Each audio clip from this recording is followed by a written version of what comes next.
farmers. Today I want to show you some insights about cabbage production. I've seen a lot of farmers asking about which crop can I do this time of the year, which can give me maybe 10,000 a year or 10,000 a season. And it is a very good question, and it has to be answered based on that, in terms of how much would you want to earn per season or per month.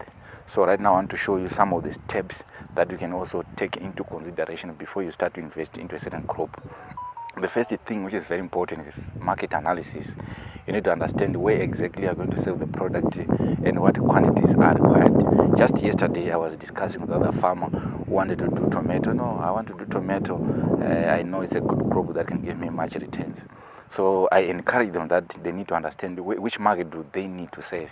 And he was saying, I want to do a very good crop which can give me large fruits. And we had to discuss about what the market requires. And we go to Mbaro, which is mainly the major market and the influence of what to do.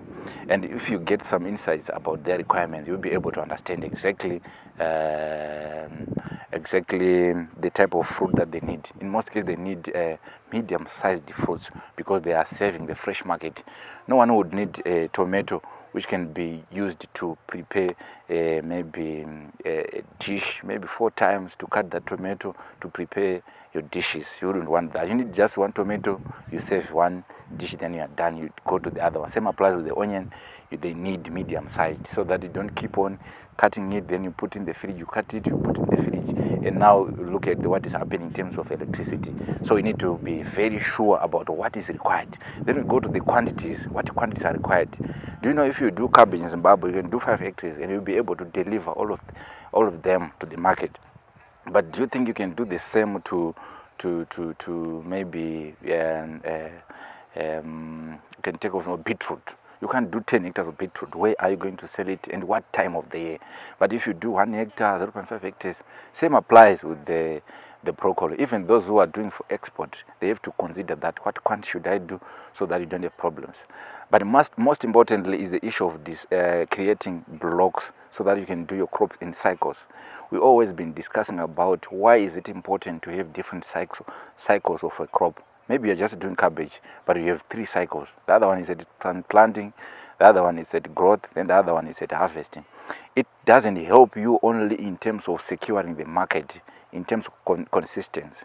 Consistency, yes, it's okay, but even in terms of cash flow management. Many people, they are broke now. They are out of business now. Why? Because they fail to manage the cash flow. Imagine if you're doing tobacco, you only get money after, let's say, after every 8 months or 9 months. So how are you going to sustain for the 9 months? Where are you going to get money to pay your workers, to buy your chemicals for the whole 1 year? Which means you need to be very good in terms of managing your cash. Otherwise, if you get money today, the same month that you get today, you need to budget it so that you can use it for the next 8 months. But if you now incorporate the horticulture, you put different cycle, you'll be able to get money every day, every week, every month, so that you are done. Then we're done with the market. We go to the issue of management. Management is very, very important.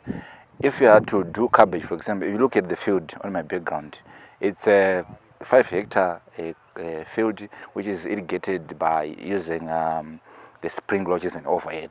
And look at the plant population per hectare. It's plus or minus 55,000 per each single hectare.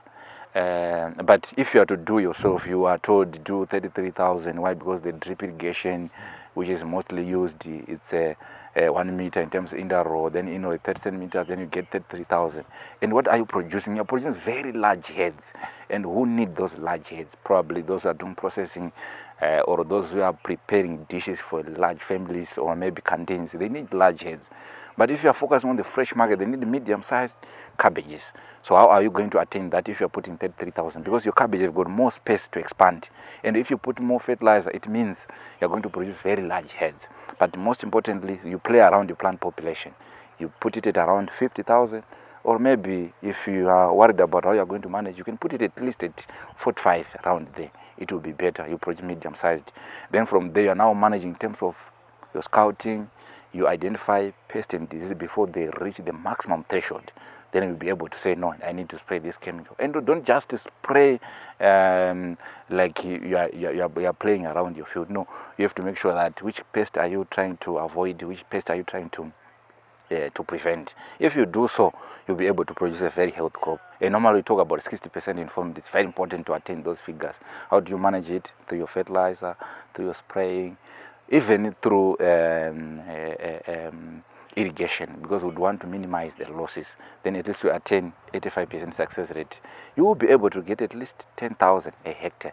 It's an acceptable number. Another thing which is also very important is the issue of timing.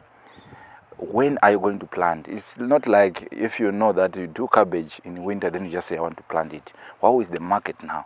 But consider doing cabbage in the rain season. You aim to sell around January, February, March, April.